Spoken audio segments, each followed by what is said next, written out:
days at the stick. From who's got it better than us to brick by brick. It's always the 49ers way, from off-season to game day. Yeah, we talk back. It's the 49ers Cutback.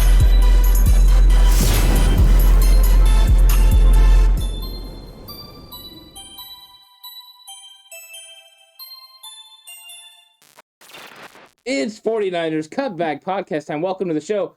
Free agency, non-tampering period starts today. So that means we're going to go over a little bit of a preview of what the 49ers free agency could look like. I think mainly, Alex, we just want to talk it out, and see where the 49ers focus is going to be. Look, it is 7 a.m. Pacific time right now. It is early. I know, Cutback Crew, it is early. Some of you who are going to be watching this late, why the heck would you guys release this so early? We're not up, especially for on the West Coast, middle of the country.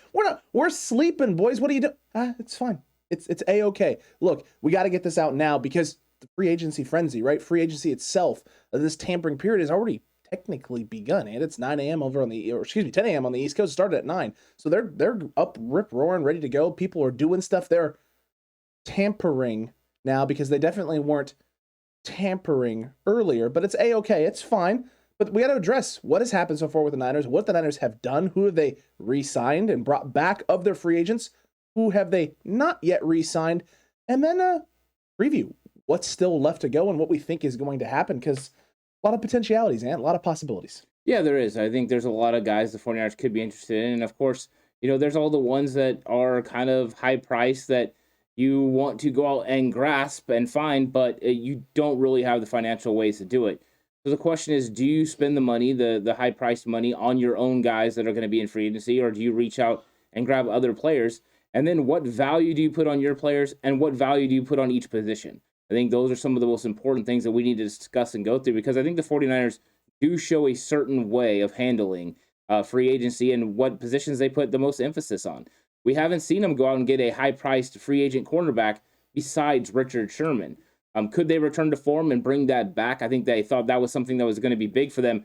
That same, I think the next offseason they brought in D Ford when they realized that maybe defensive line was the way to go. I don't know if that was the initial shift. 2019, they bring in D Ford. They draft Nick Bosa. I don't know if that's where the shift happens. I think it might have. So I wonder if they're willing to do the same sort of things they did in 2018, bringing a Richard Sherman in, so bringing a Stefan Gilmore, for instance, in, or are they going to just load up on the defensive line again? They could just load up on the defensive line again. There's plenty of options. We've talked about the Dante Fowlers of the world. We've talked about the Justin Houstons of the world. There's the Frank Clark news now that's out there as well, and 49ers fans split and torn on should they do it, should they not. Do the Niners just need to hold out, right? You trade Jimmy, you get a high enough draft pick where maybe you can move back up into the first round, get a high-impact defensive end, and pair them up with Nick Bosa. Although I don't believe you truly need to do that because there's lots of edge-rushing depth this year, so I think you'd be totally fine second, or even if it ends up being early second or mid-second with that pick that you get for Jimmy Garoppolo, whatever it ends up being. We don't know yet. Hasn't officially happened as of this moment, Ant, but we'll see. So it's going to be interesting. There's a lot of ways to go about this. There's a lot of ways to address this. But yeah, start with what the Niners are going to do with their own players, right? Their own guys who are coming back, and they've already made some of those moves already. You have Nate Sudfeld, who is back now under contract and at $2 million guaranteed.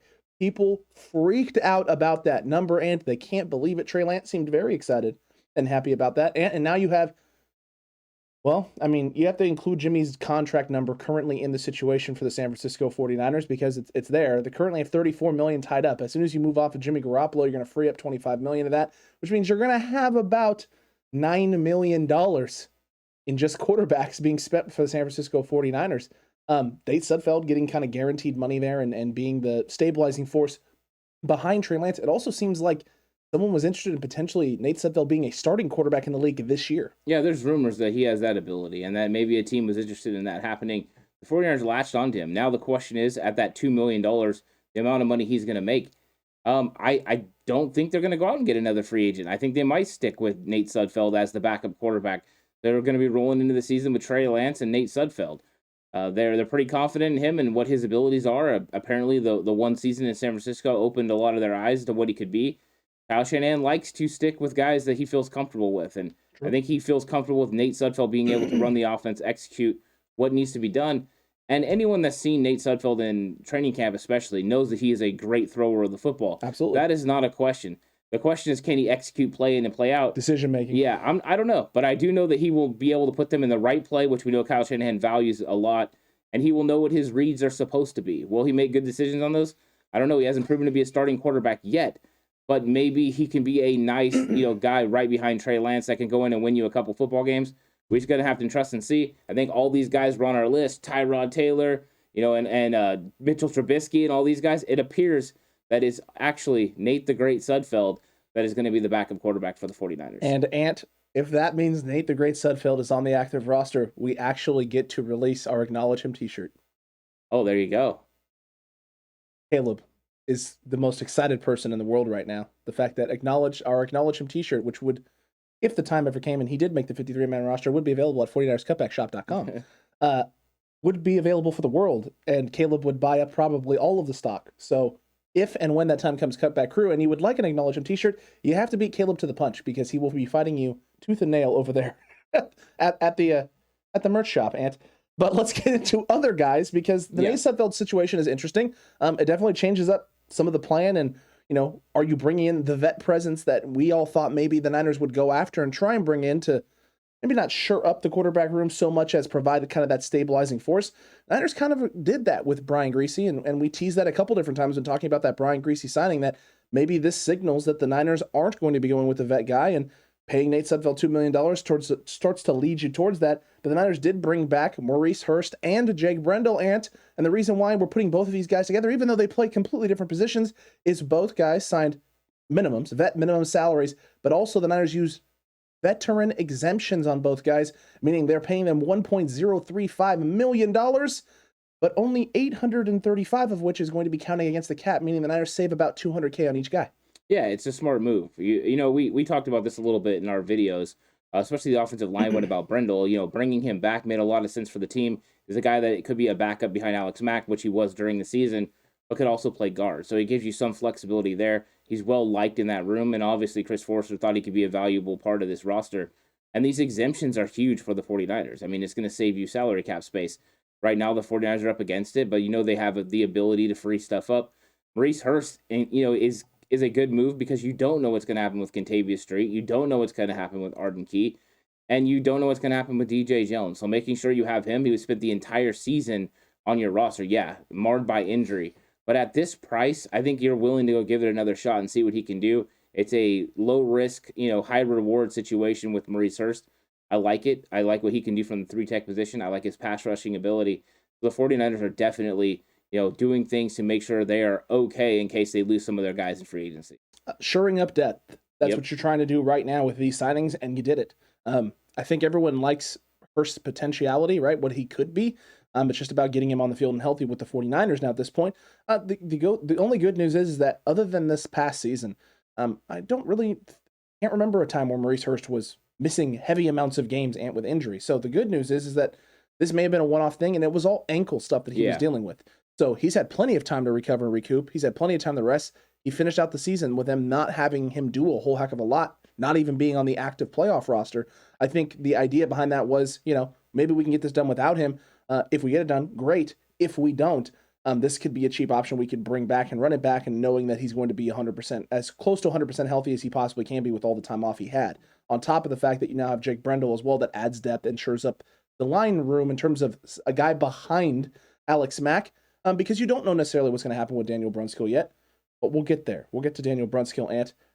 Another guy that we brought back and brought in on a nice contract, good amount of money there, Demetrius Flanagan-Fowles, $895K.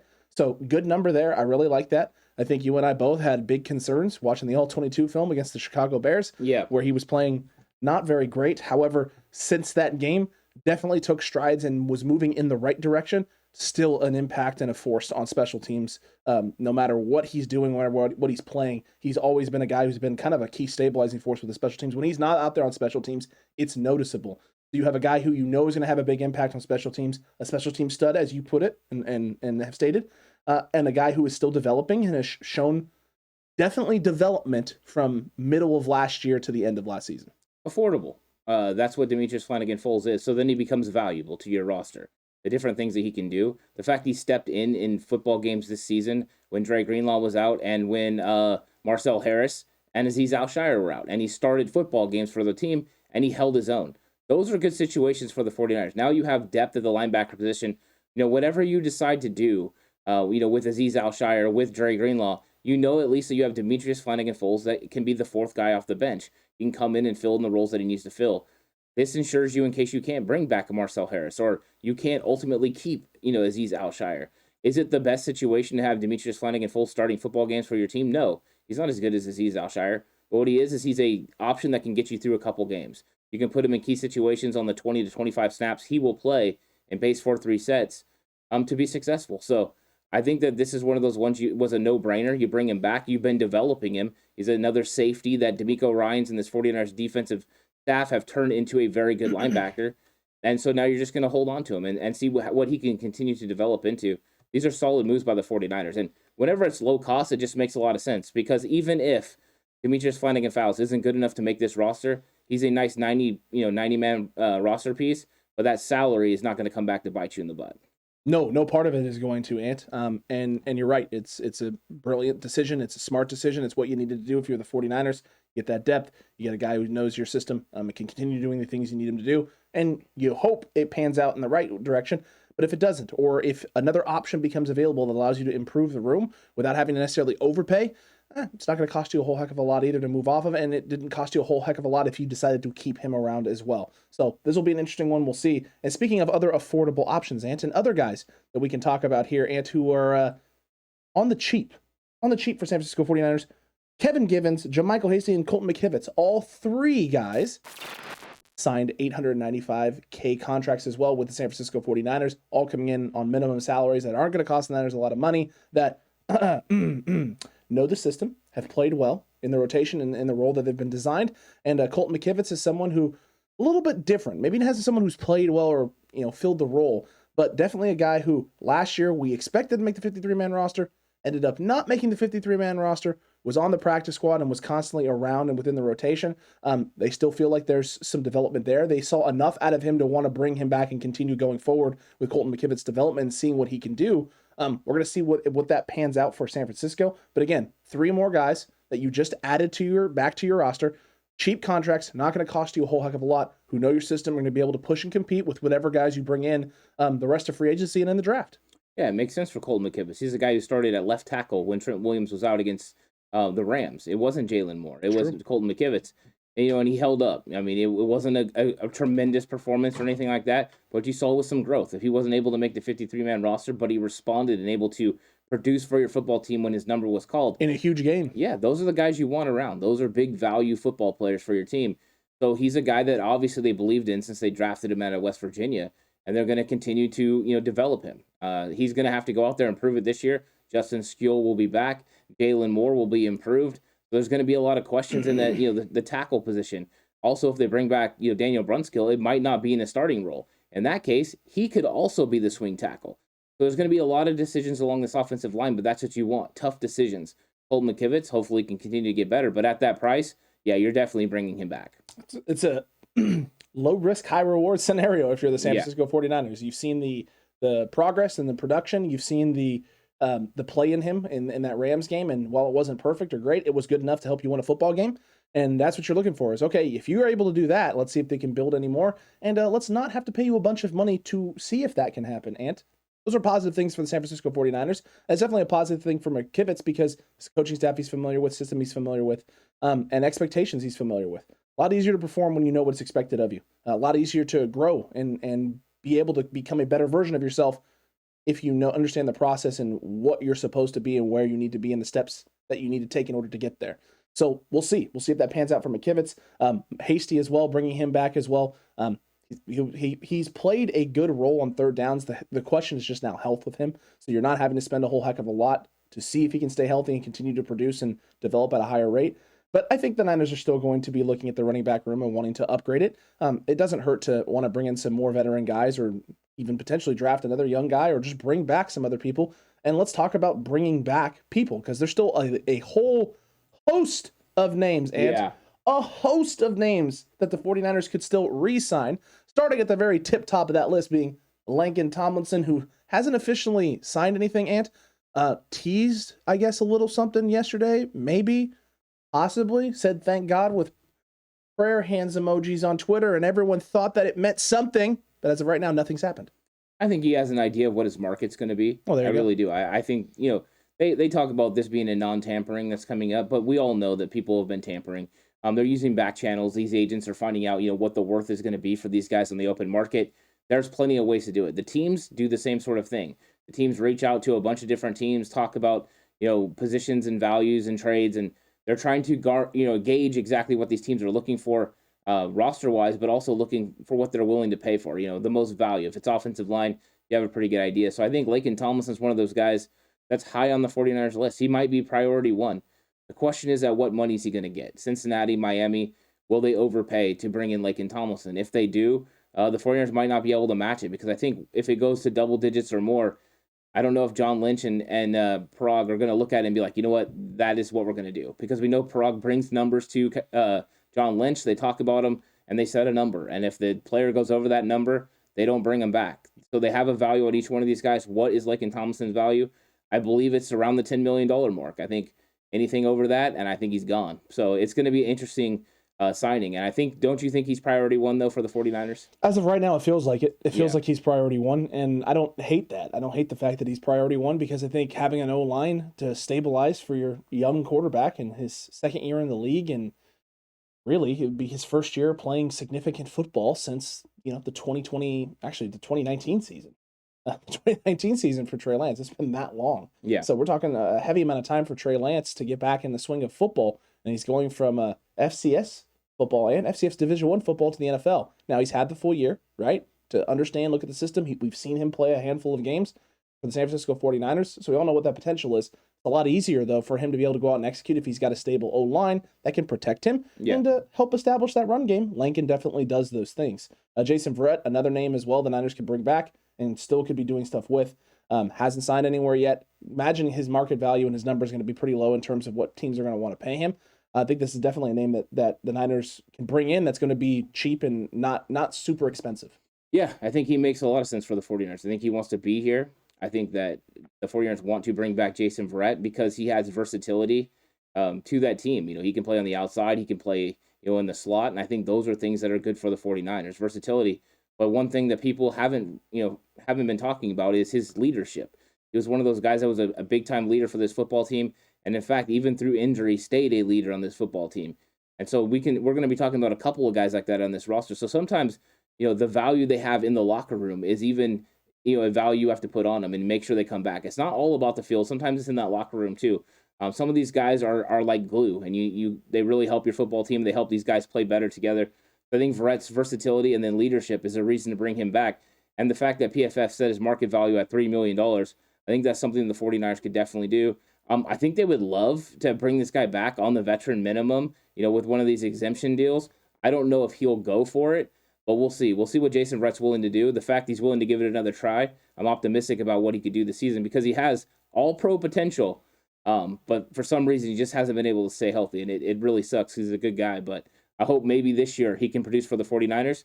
And if he can, I think their defense will be a lot better for it. I agree with you on that. They definitely would be a lot better for it. DJ Jones now, another name that we got to talk about on this list still that hasn't signed anywhere, hasn't re-signed, with San Francisco anyway at this point. John Lynch has said, right, DJ's made it very hard to bring him back. DJ has not necessarily come out and said anything in terms of wanting to be here, wanting not to be here, things of that nature. 27, produced at a very high level. I think this is the one that I think everyone would like. I think this is the luxury guy that everyone wants to bring back. You want to be able to pay. The problem is I just don't know how you're going to, because I think someone's going to pay him significantly more than maybe what his market is in order to bring him in and have him be an impactful player on the front. Yeah, I think that there's edge rushers that are going to garner a similar value. And at what point do you look at the edge rusher and just be like, he's more valuable to our football team? Because DJ Jones, even though a lot of people talk about him being a 3-down defensive lineman, you really don't want him on the field on 3rd down. You want to take him off the field.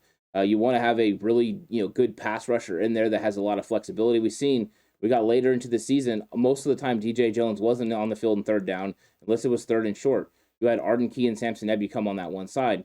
Knowing Armstead and Nick Bosa were going to get double teamed, it allowed them to go one-on-one on the other side. That's why value to bring an edge rusher opposite of Nick Bosa is actually more important, I believe, than bringing back DJ Jones. I think DJ Jones would help you on first and second down, but you got to think at some point that Javon Kinlaw can play on first and second down and help stop that run. I think he's proven that he can. As long as he's healthy and they feel like he can do that, there might be other low-budget options that could give you some run support on early downs if you need to. You re-signed Maurice Hurst. You brought back Kevin Gibbons.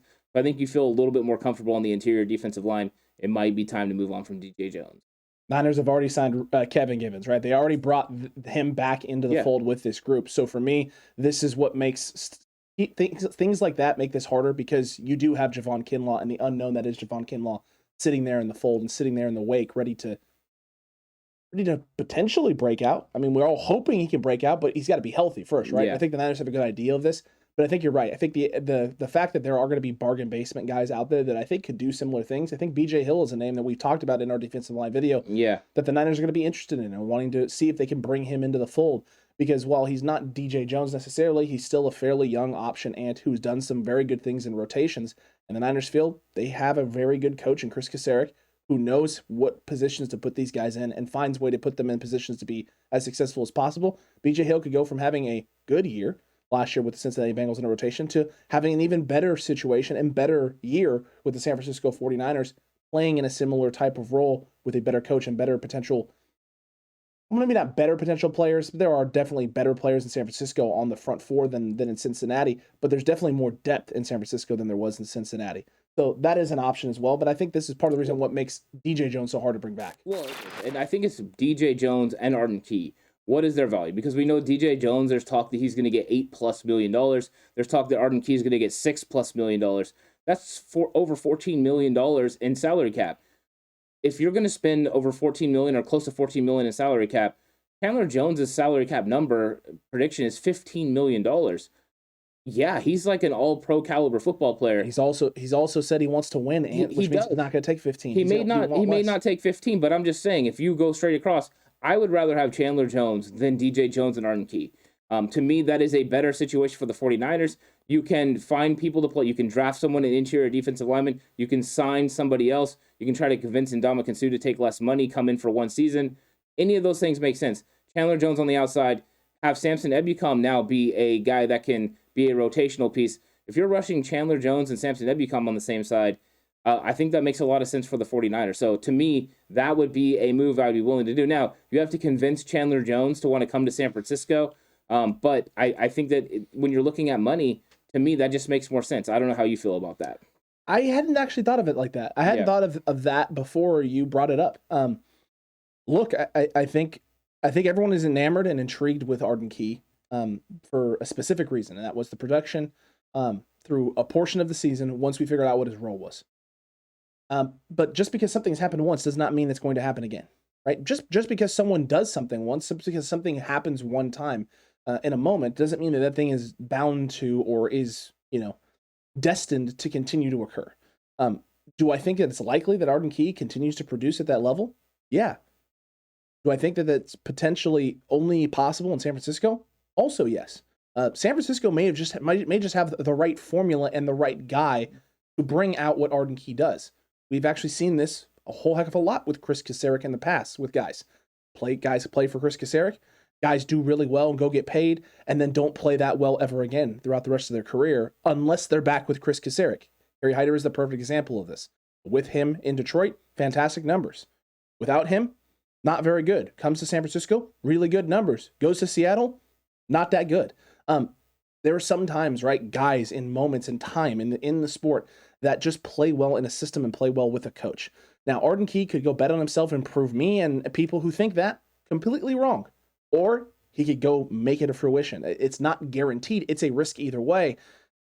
What's a bigger risk, Ant? Arden Key going out and doing that again for someone else, not in San Francisco, or Chandler Jones doing it again for literally anyone else? Chandler Jones has a better history of production and performance throughout the league than a guy like Arden Key is.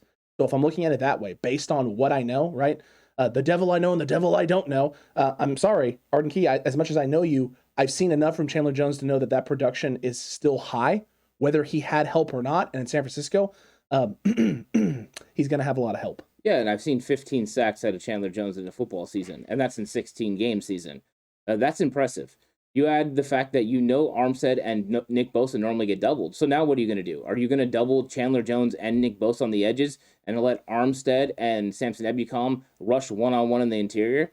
Okay, that sounds like a good situation for me. That means one of those guys is one-on-one with the center, a man who started with his hand on the football. And it's just, to me, it just makes a lot of sense for them. And they want a closer. They build through the defensive line. I think adding a player like this is something that needs to be watched. Yeah, you might lose a little bit on the interior, and you're going to have to find a way to get that back. Now, you don't lose anything if your belief is that Javon Kinlaw is ready to step into that nose tackle position, because if he is, Chandler Jones, Nick Bosa, Eric Armstead, and Javon Kinlaw is an outrageous starting defensive line in this league. You're not wrong. Think about the mere mass of the three of those guys. Now, Bosa would be the runt of the litter. And he's a massive man as well, but those guys are huge. Yeah, they're gigantic. Jim Harbaugh would be so excited to talk about him. A complete Adonis of a man. These are big, manly men. He would just be so excited. With huge hands. Yeah. Look at those hands, and they're gigantic. Yeah, and long arms. Long arms, and big arms. No matter what happens, he's still going to have long arms. He's going to get his paws on you. Yeah.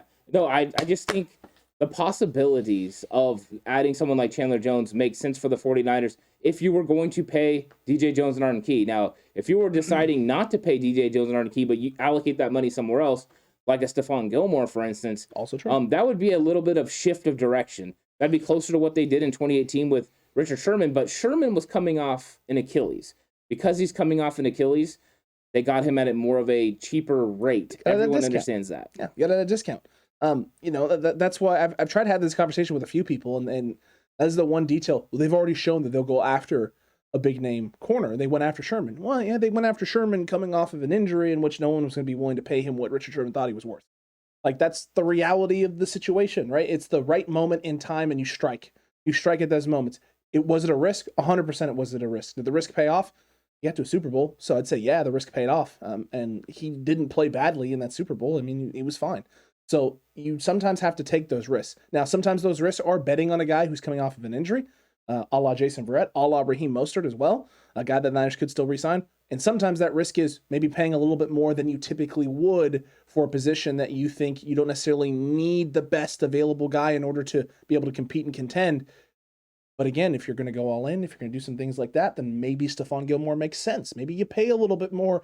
That way you don't have to worry about at least one side of the football. Yeah, it's a little bit of a different thing. I mean, Stefan Gilmore is still one of those guys that's just the elite player in this league. And I know he didn't play much last season, but he's one of those guys that you put him on one side and you feel like he can do some things. I think the Los Angeles Rams are the biggest reason why Stefan Gilmore becomes a possibility. Because you look at their roster and they're going to have, not hopefully, but they're going to have a Robert Woods. I like Robert Woods. But Robert Woods, Cooper Kupp, and probably Odell Beckham Jr., as the three receivers on that football team. You need corners that are going to be able to handle it. We know Emmanuel Mosley held up really well last year against the Rams, but Cooper Kupp got off. If you add a Stefan Gilmore or a top flight, who you feel a top flight cornerback in this league, he could take one guy away. So if he takes Robert Woods away or he takes OBJ away, that allows you to kind of bracket Cooper Kupp. So it changes the way you play defense. That could be something that's going into, because I do believe the arm race, and part of the reason there is an arm race is how the Rams have built their football team. We've seen Arizona try to do a similar thing, didn't work. Seattle tried to do a similar thing with speed, didn't work. So I think that the Rams are the ones that you're going in to beat. So if that means bringing in, a guy like Stefan Gilmore, then that's a possibility. The question is, Alex, would you rather have Chandler Jones or Stefan Gilmore? Because they're going to be about the same market value. See, it's tough because I understand the importance of the pass rush for the 49ers. I understand the importance of the front four. As much as I would love it to be Chandler Jones, I think Stefan Gilmore affords you more options in terms of how to cover the field, how to go about attacking teams and their schemes. And I think it does that without maybe having to sacrifice too much in the defensive end, the pass rushing category, because I do think there are some guys that you could go draft. And I do think there's some potential bargain basement guys, defensive edge wise, you could bring in on just third down situations that may be able to have the impact you're looking for. Maybe not the same level of impact as a Chandler Jones or the same level of impact you had last year with the four you had. But I mean, does anyone hate the front four we had last year? No, I think, but the thing is you have to make sure you can bring back DJ Jones, and he's going to be high priced. True. So Chandler Jones, kind of takes away that hit, because if you're losing the two big time defensive players you'd be losing, I think the top two are Key and DJ Jones. With one fell swoop, you take care of it with Chandler Jones. You don't do that with Gilmore, so you have to find another way to be able to fix that hole. So I think you would be rolling with Ebukam and Kinlaw. That is a different look. Now, I like Samson Ebukam, but do you believe he's going to play on that level? That's one question. I think he could. Well, maybe. I mean, but we're going to know, right? Because Chris Kasarik is going to be one of the ones that's going to say whether he's available and ready to do that or not. Well, I think that's something for 49ers fans and the Cutback crew to be keeping an eye on as well, right? I mean, there's plenty of people talking about cut Samson Ebukam, save $7 million, right? And just move on and find another way to address the room. Because if you do that, now you're getting closer to be able to maybe bringing both the guys back, right? Maybe you can go get yourself a corner and sign yourself a Chandler Jones and hey, problem solved.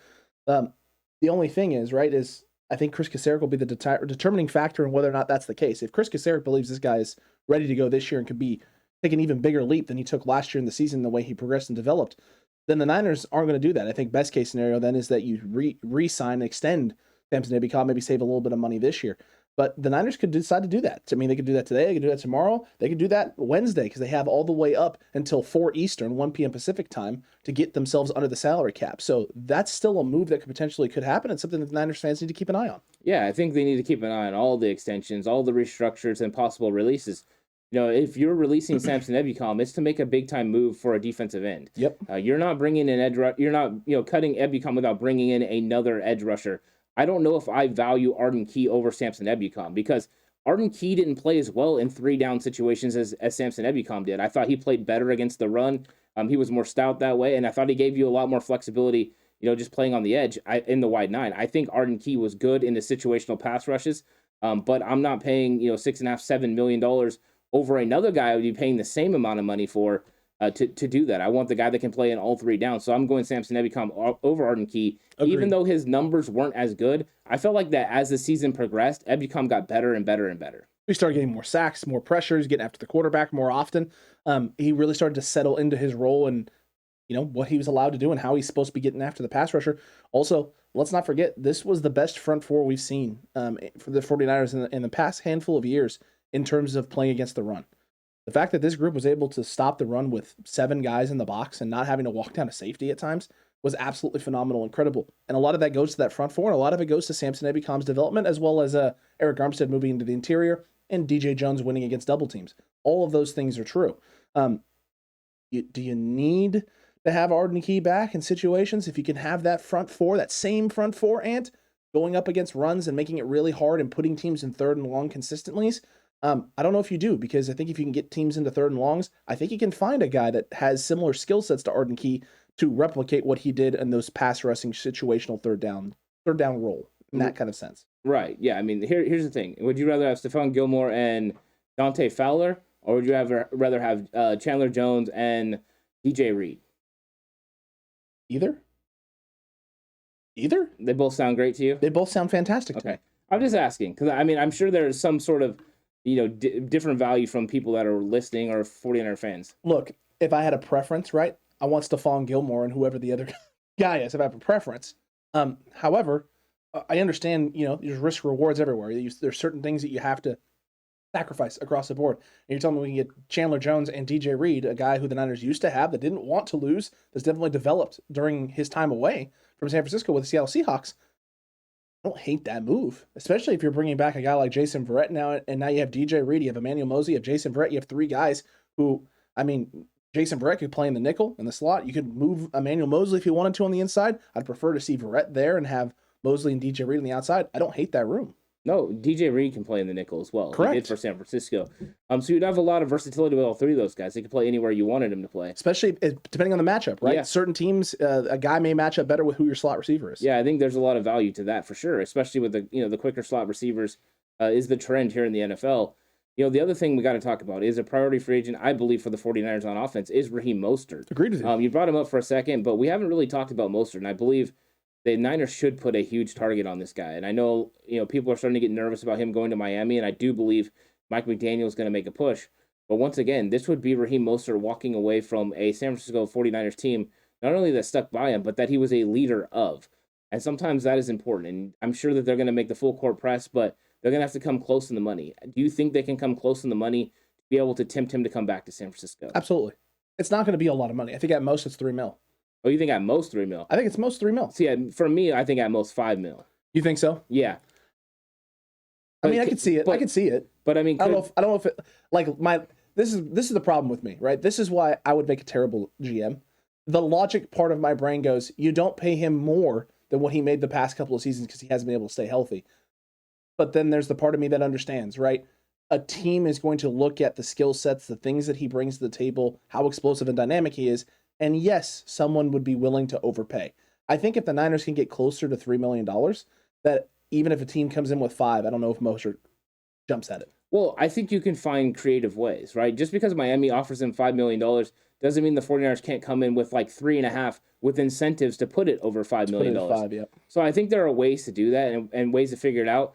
But he is so dynamic. And I think actually him missing from the football team also increased his value a little bit because now you know what the team looks like without him. Now, they did have Elijah Mitchell come through with a big season.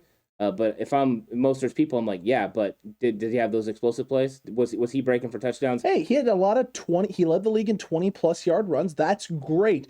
Those 20-plus yard runs are touchdowns with me. If I'm Mostert's crew, I just go, did he run for over 220 yards in the NFC Championship game?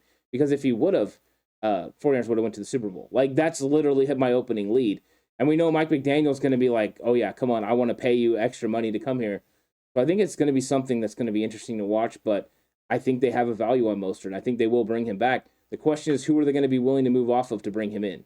Somebody's going to have to get moved off of. You can't keep all of these guys, unfortunately, as much as I think we would all love to keep all of these guys, and you just can't do it. You can't bring back all of them. You can't bring all of them back into the fold. And look, there's 2 other names that I think we need to talk about because I think these are guys that we think the Niners are going to be resigning. Actually, 3 other guys. 3 other guys they're going to be possibly resigning. Daniel Brunskill, Jawan Jennings, and Azeez Al-Shaair. 3 other names that the Niners need to at least consider and be looking at. Raheem Mostert is definitely not only a viable option, but an option the Niners, I think, want to. It's just about making it work. Daniel Brunskill, Jawan Jennings, and Azeez are all guys who have that restricted free agent tag. So these are guys that the 49ers, unless they don't want them, most likely are going to be able to bring them back in some way, shape, or form. It's just a matter of, can you come to a long-term deal with these guys, or what kind of tender do you put on them to maybe entice people to stay away from said player. You don't want to have to give you don't want us to pick up a 2nd-round pick for you picking this guy up, or a 3rd-round pick for picking this guy up. Look, I think Daniel Brunskill is a guy they're definitely going to be tendering, potentially even just bringing back. Question will just be what. The interesting one is Jawan Jennings, because it sounds like potentially they're trying to work out something longer term with Jawan Jennings other than just a 1-year sort of deal. Yeah, it does. I mean, Jawan Jennings is going to be back, so this one's easy, right? It doesn't matter what they have to do. At some point, he's going to be signed on the dotted line and playing for the 49ers. The exclusive rights free agent. He can't negotiate with anyone else. There's no leverage for him. So I think they'd like to get him under contract for a longer-term deal, but they're going to see if they can work it out. If not, he'll be back on a 1-year exclusive rights free agents deal, and then they'll have to deal with him next year.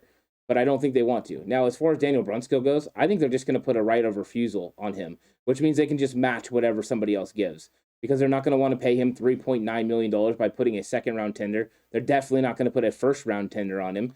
That's surprising. Yeah, there's no need to. Surprising development. I think it'll be a right of refusal, and then we'll go see what he can do in the open market, what other teams would offer him, and then the 49ers can decide if that is the right value for them. And if he goes out there and doesn't get anything, it's going to be a lot easier and cheaper to bring him in. Azeez Al-Shaair is the more questionable one, because I think they will be willing to put a 2nd-round tender on him if they can't get somebody else. I think that they will entertain other people. And they have until April, correct? Yeah, they have until April 22nd to come to terms with these restricted free agents. Now, somebody would offer Azeez an offer sheet if they went right of first refusal. I'm pretty sure about that. And, of course, if somebody did sign him away and they put a 2nd-round tender, the Niners walk away with a 2nd-round pick. So there's value in Azeez one way or the other, right? They're either going to bring him back more than likely, maybe a little bit more expensive than I think they'd like to pay him at close to $4 million. But if he was to leave, then they would get a 2nd-round pick. So I think he gets a 2nd-round tender, and I think that Daniel Brunskill is a right of refusal. I like those. I like those odds, and I like that the thought process behind it there. You'd end up paying Azeez more than Dre Greenlaw is going to be making with less, I guess, long-term proof of it. Hard to put it into words because we missed Dre Greenlaw all of last year, but you saw the impact when he wasn't there, and you saw the impact when he was there. So it's kind of hard to say for sure whether or not he should be making more or should not be making more. But Azeez is a guy who's young. He's showing a lot of promise. He's definitely developed. And so that second round tender, makes teams think twice, right? Think twice about it. Yes, we may want this guy in, but do we want the 49ers to have a second round pick? Do we really want that? Do they need another second round pick? Is there a guy that they're looking at that they can get with this? It makes teams second guess and think about it. Well, I don't think teams want to give up a second round pick. That either. Too. They got to think now, okay, I got to pay Azeez enough money that the Niners won't match. And then on top of that, I have to give up a second round pick. A lot. It's a lot to do that. And then Daniel Brunskill is an interesting one just because, as much as people don't necessarily want this guy starting or want him, I've seen plenty of people that just don't want Daniel Brunskill around the San Francisco 49ers. I just don't understand why. He fills a lot of roles. He's literally a jack of all trades. He can play a lot of different positions very well, and he's a very, very good starting right guard in the league. Is he the best starting right guard in the league? No. But does he do the things you need him to do in your system to have success and for it to function? Yes, absolutely. When you need him to step up against Aaron Donald, does he? Yes, we've seen the flashes. It's consistency with Daniel Brunskill. That's it. If you're bringing this guy in, if you put that rights of refusal tag on him, and nobody decides to pay him a good chunk of money, or people come in with lowball contract numbers, or nobody offers him anything at all because they're like, it's not worth it. The Niners are just going to match it with the number we're going to put out there. Then if you're the 49ers, you're bringing a guy in on the dirt cheap and getting a sixth. I mean, ideally, a guy you want to be your sixth man, right? Your sixth offensive lineman, a guy who can fill any role that you need him to fill. I think that ends up being a risk that's worth taking. Yeah, I mean, he started the entire season, and he started in 2020 as well, but proved he had the versatility to play center. That's someone you want on your roster. And you bring him in with the thought that he's going to compete with Aaron Banks, with Jalen Moore for that guard spot. True. And if he doesn't win, then he's your swing tackle. And we've seen that he can play tackle at a very high level. So I think he's valuable to this football team, and I think he's going to be nice and cheap for the 49ers because I don't think he's going to get offered a big-time contract. So I think the Niners would love to bring him back, and I think he's somebody that will come back because I do think that if somebody comes through with a low ball offer, that's great. I wouldn't even be surprised if when the 49ers make a qualifying offer, he doesn't end up taking it. Once they kind of listen to what some other teams have to say and just come back to the 49ers on a 1-year deal, that's pretty decent for him, an upgrade from last year, but also where the 49ers can live with it because you do think this guy's either the fifth guy or the sixth guy on your roster. Very accurate, and he's either the fifth or the sixth, and if he's the fifth, then you're still trying to find a guy to supplant him there so that he can be your sixth. Yeah. And if he's your sixth, you're feeling really, really good about it if you're the San Francisco 49ers. Bobby Wagner, what are you doing on there? What are you doing on that list? You're not in San Francisco yet. Cutback crew, though. I mean, look, there's a lot of potential options, Bobby Wagner being one of them, of other names that could be going after. I think the interesting thing is just going to be what the Niners decide to do with the free agents, first off, the guys that they can bring back and still try and re-sign. What happens, obviously, with Jimmy Garoppolo? When do they decide to move him? 49ers fans want it to be right now at this very second, or in the next 30 minutes, because that would be absolutely fantastic, phenomenal, and then we're under the salary cap and we don't have to worry about it anymore. That may not be the case with everything that's going on with Deshaun Watson as well and the developments there in that case. You don't know how people are feeling about wanting to trade for Deshaun Watson, and you got to imagine teams are looking at Deshaun's potential and being like, well, yeah, I think that's better for our football team than what Jimmy Garoppolo potential and what he is for their team long term in terms of being able to build a roster around it and not have to necessarily find a guy after, because if you have Deshaun Watson and everything gets cleared up, then you have a franchise quarterback, and if you have Jimmy Garoppolo, you're bridging to whoever the franchise quarterback is going to be. It's pretty obvious that he's not necessarily an elite quarterback, and isn't going to be a quarterback that carries your franchise for the next 10 years. This is a guy that you can hopefully bring in and carry you to whoever that guy is that can carry your franchise for 10 years. Yeah, I think it's interesting that people just wanted to take the first offer. And part of negotiations, you never take the first offer. If the Indianapolis Colts took the first offer for Carson Wentz, they got offered a fourth and a sixth. They did not take that. They turned it into 2 threes, one of which can turn into a 2. Oh, and a 2. No, they swapped twos. They swapped twos. So they swapped 2s and 2 threes. Yes. And it could be a 2. It could be a 2. So there is a lot of value compared to a 4 and a 6. That's part of negotiating. The problem is the value at which the player is, deemed to be.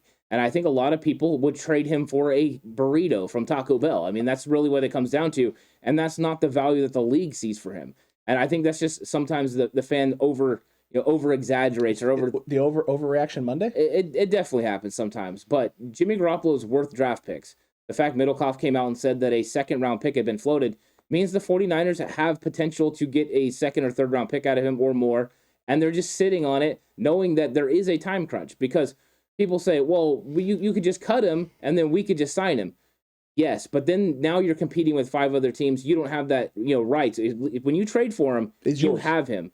I think that part of it is I'm sure he's working out contract extensions as well. He's talking to these football teams. His agent is allowed to talk to these football teams about the possibility of an extension. So they're working on numbers because Jimmy G ultimately wants to make $25 million. He doesn't want to go somewhere else and take a pay cut. So if he got cut, these teams might not give him that money. So it is important for him to get traded. It's important for the 49ers to get some trade capital back. So I think sometimes it's crazy that we don't put any value on Jimmy Garoppolo, a guy that's proven that he could at least win. I'm not saying he's a first-round guy because I don't think he's worth a first-round pick, but I think he is worth a couple of picks. And I think a Carson Wentz-style deal would be appropriate. The question is, you're not getting that type of deal from Indianapolis because I'm telling them, wait, you traded away your guy and now you're coming after our guy? That means you believe our guy's better, so I want a better deal. Yeah, this is what the Colts seem like. As much as I think the Colts could be, I think that's what you're doing if you're San Francisco, right? Indy, if you want this to happen, and this isn't the first time now you've called about Jimmy Garoppolo because you have called about Jimmy Garoppolo in the past as well and tried to make a deal. Reich really likes Jimmy Garoppolo. This isn't the first time you called. This is not the second time. And you just moved off of your quarterback to free up the space. Well, you already know what the baseline is for your guy. That means the baseline for our guy is not that. It has to be more. Will the Colts give that up? I don't know. I don't think they would. I don't think they would for Jimmy Garoppolo, which means you're looking at other teams. And again, if you're other teams out there, and if you're the Niners, you're looking at Carson Wentz and going, that's the baseline number, right? It's at least this. And then you're going through everything else that's happened in San Francisco while Jimmy's been here. A Super Bowl appearance, an NFC Championship in 2 of the last 3 years. And if he's healthy in 2020, who knows?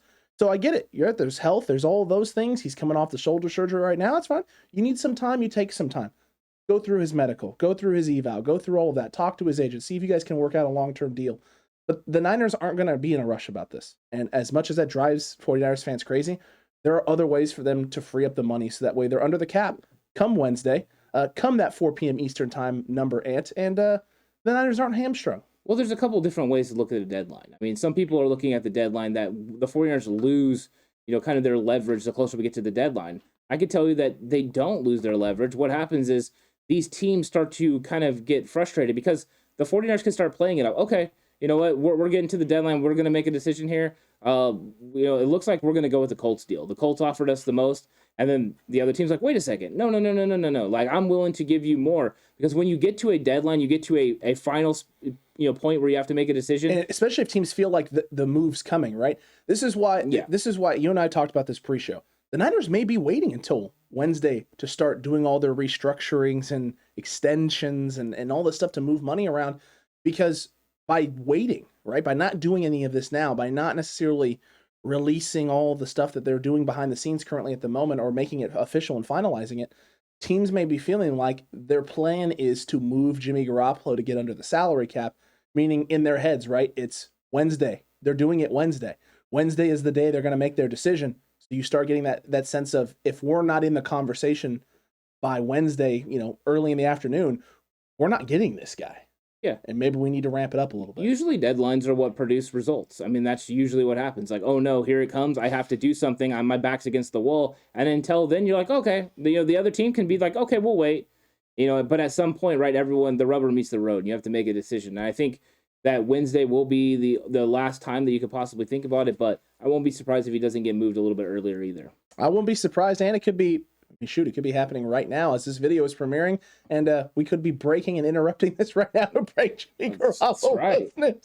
Who knows? We're going to find out in a big way what happens. The Niners have a lot of different ways to address a lot of different positions, whether that's guys like Justin Reed and at the safety spot, bringing that gentleman in, whether that's, trying to find a way to get Brandon Cooks out of Houston with the Texans and get him into San Francisco, or whether it's just, addressing the running back room, going after Raheem Mostert, and maybe bringing in a Phillip Lindsay type guy, kicking the tires on old Matt Breida there, the cheetah, and bringing him back into the fold. There's a lot of different things the Niners could do with this free agency period.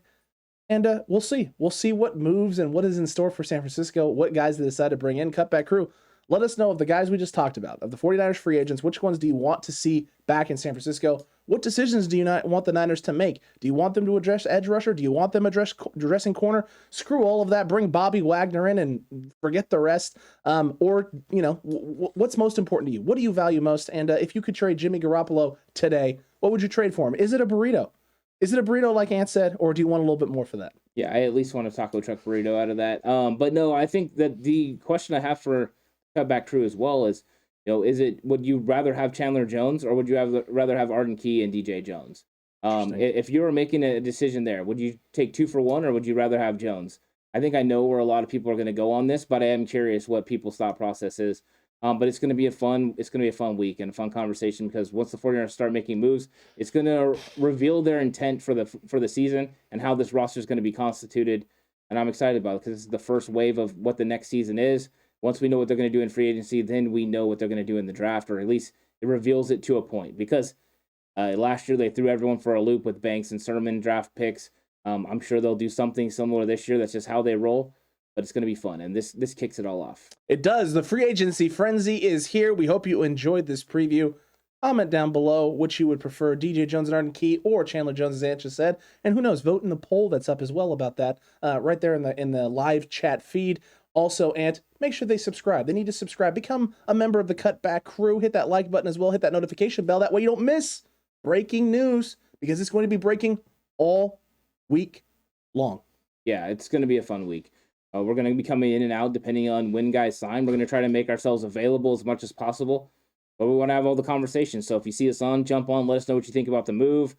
Find out the information of what the contract looks like. We'll be trying to do that as well. This is going to be fun and exciting. And part of it is just being able to experience it with everyone else. So let's enjoy the week of what it is. And let's see if the 49ers make some big moves. Absolutely. Traditional podcast platform listeners as well. Leave a 5-star rating if you've listened this long, you're enjoying this content. And hop on over to YouTube as well. That way you're informed on breaking news as we're breaking it live and not waiting for, updates later. So if you want to hear breaking information on what the 49ers are doing as well, hop over here to the YouTube channel. We'll be going live as soon as information goes. You don't have to worry about it. You just come here. You just open up your YouTube app. We'll be right there on your front page and your subscriptions. You're not going to miss a dang thing happening with the San Francisco 49ers because unlike other channels, Ant, we're not breaking news. We're not breaking news about Bobby Wagner being released or, Russell Wilson getting traded to other No. It's all San Francisco 49ers here on the 49ers Cutback. Yeah, the only thing we will talk about is if DJ Jones signs with somebody else. That is true. That we will do because it has a direct effect on the 49ers. And what they're going to be doing. And what they'll do next. We'll be examining that, and it'll be fun. You guys will be able to interact with us on YouTube. That'll be a lot of fun. Go ahead and have your questions ready. Go ahead and have your comments ready. And we'll get all into it. I'm excited about this week. It's going to be fun. I'm excited too, and it's going to be a lot of fun. We'll catch you for breaking news, live streams, and a video tomorrow morning as well, around 7 a.m. Pacific time. You won't want to miss that. And until the next one, Cutback Crew and the Faithful, and until more breaking news, stay safe. Remember, the right way is always the 49ers way.